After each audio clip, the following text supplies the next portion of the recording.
آپ سے میں یہ پوچھنا چاہوں گا راغب بھائی کہ ہم امام عالی مقام سیدنا حسین رضی اللہ تعالی عنہ کے جو اتحاد کے پیغام کو آج چھوڑ چکے ہیں، بھول چکے ہیں، جو انہوں نے کربلا کے میدان سے اپنی گردن کٹا کے اپنا لہو بہا کے ہمیں دیا، کیا طریقہ کار ایسا ہو سکتا ہے؟ آپ ہمیں یہ بتائیے کہ ہم دوبارہ سے اتحاد کی لڑی میں اپنے آپ کو پرو دیں۔ راغب صاحب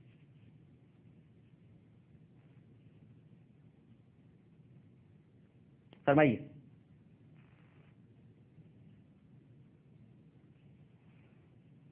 میرا خیال ہے کہ آواز میری نہیں پہنچ پا رہی یا ان کی آواز نہیں آ رہی ہے۔ مجھے ایم سی آر سے کوئی بتائے گا کہ کیا ہو رہا ہے؟ لائن ڈراپ ہو گئی ہے۔ ہم دوبارہ کوشش کرتے ہیں کہ راغب نعیمی صاحب سے ہم گفتگو کر سکیں۔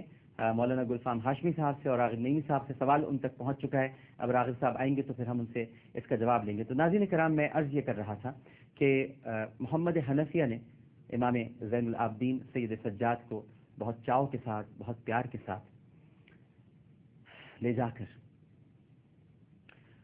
نانا کے روزے کی سب سے پہلے زیارت کرائی۔ امام زین العابدین رضی اللہ تعالی عنہ نے جب نبی کریم صلی اللہ علیہ وآلہ وسلم کے روضہ اقدس کو دیکھا تو فرط جذبات سے اپنے آنسوؤں پر قابو نہ رکھ سکے اور آنکھیں اشک بہانے لگی۔ سب کچھ یاد آیا، ایک ایک لاشا یاد آیا، چچا عباس کے کٹے ہوئے بازو یاد آئے، چھوٹا سا ننھا سا علی اصغر وہ یاد آیا، اپنا بھائی کڑیل بھائی جس کی آواز بھی نبی کریم صلی اللہ علیہ وآلہ وسلم سے ملتی تھی، جس کا انداز بھی سرکار دو عالم صلی اللہ علیہ وآلہ وسلم جیسا تھا، اور جو شکل میں بھی آقا کریم صلی اللہ علیہ وآلہ وسلم ہی سے ملتا تھا، علی اکبر وہ یاد آئے۔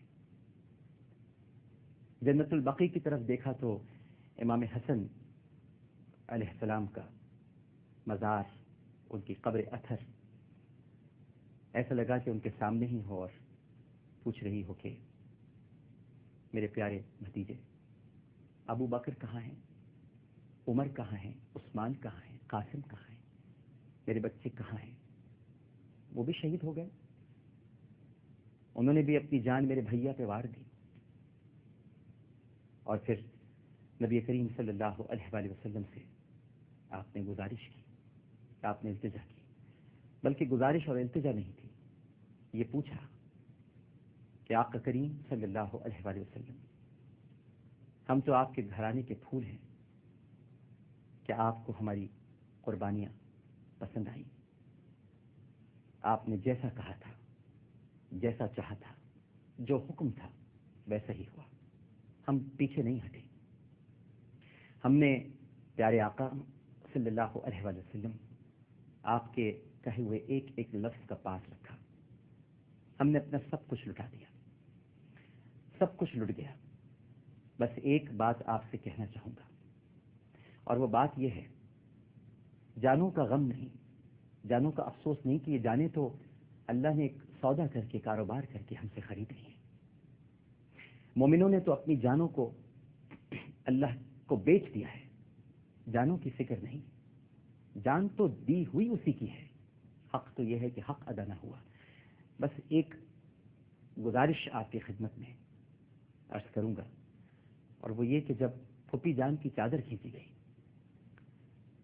جب شہربانوں اور رباب کے سروں سے ردائیں اتاری گئیں، اور جب سکینہ کے تماچے مارے گئے، تو میں سوچ رہا تھا کہ یہ رسول زادیاں، یہ نبی زادیاں، کہ جن کے چہرے کسی نے نہیں دیکھے، جن کے بال تک کسی نے نہیں دیکھے، آیات تطہیر جن کے لیے اتری ہوں،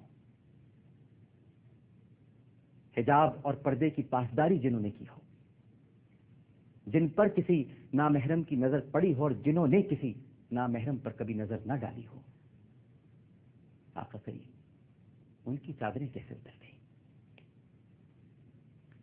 ان کی چادریں کیسے اتر گئیں؟ ان کی ردائیں کیسے کھینچ لی گئیں؟ بس ایک یہی سوال ہے اور کوئی سوال نہیں ہے۔ وہ بے پردہ کوفے اور شام کے بازاروں میں پھیلائی گئیں، انہیں گھسیٹا گیا اور پھر یزید ملعون کے دربار میں 2 مرتبہ لے جایا گیا۔ زندان میں پھوپھی جان زیادہ کچھ کھاتی نہیں تھی کیونکہ بچوں کے لیے کھانا پورا نہیں پڑتا تھا، لہذا اکثر و بیشتر روزے رکھتی یا فاقے کرتی۔ بس ان کے سروں سے جو چادریں اتری ہیں، یہ غم میں لیے رہوں گا، یہ دکھ نہیں جائے گا، یہ درد نہیں مٹے گا کہ ہمارے گھر کی عورتوں کو کبھی کسی نے نہیں دیکھا۔ یہ آپ کے گھر کی عورتیں ہیں، یہ وہ خواتین ہیں جو دنیا کی تمام خواتین سے افضل اور ممتاز ہیں۔ یہ وہ خواتین ہیں کہ دنیا کی تمام خواتین جن کے در کی کنیز ہیں، لیکن ان کے سر سے چادریں کھینچی گئی۔ ایک چھوٹا سا وقفہ لیتے ہیں ناظرین کرام، اور نہج خطابت ہمارا ایک پروگرام ہے جو ہادی عسکری صاحب پیش کر رہے ہیں۔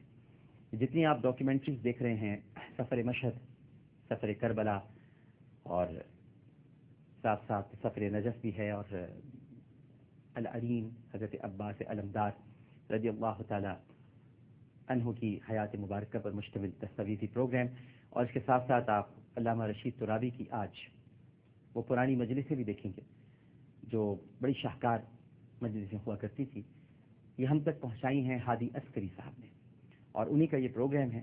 وہ آپ کو بتائیں گے کہ نہج خطابت کیا تھی، کس طرح سے انہوں نے یہ ڈاکیومنٹریز مرتب کی، اور کیسے وہ تقاریر جب چھوٹے تھے اور سنا کرتے تھے علامہ رشید ترابی کی، ان کے کچھ تجربات ہیں، وہ آپ اس پروگرام میں دیکھیے۔